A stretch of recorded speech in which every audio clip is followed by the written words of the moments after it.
দরজা খুলে দেখ তোরে হাবল এসেছে। হাবল এসেছে।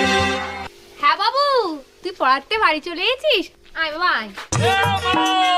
হ্যাঁ বাবু বল। মারে কি হয়েছে বাবু, তোর খুব খিদে পেয়েছে বল। মারে এ মা মারে, এটা ছাড়া অন্য কিছু বলার থাকলে বল। এই তোর এ মা এমা ছাড়া অন্য কিছু বলার থাকলে বল। ওমা জানা আজকে কি হয়েছে? কি হয়েছে বাবা? আজকে আমি পড়তে গেছিলাম। আরে আমার সোনা বাবাটা। তারপর যখন পড়তে গেছি মাস্টারের বাড়ি গিয়ে দেখি কেউ উঠেনি। তারপর তারপর গিয়ে দেখি মাস্টার ওর বউরে জড়ে জড়ে ঘুমিয়ে আছে। আমি বলতে নেই বাবা, তুমি পড়াশোনায় মন দাও। তারপর কি হলো? তারপরে মাস্টারের ঘরের সামনে গেলাম, গিয়ে বললাম দরজা খুলে দেখ তোরে হাবল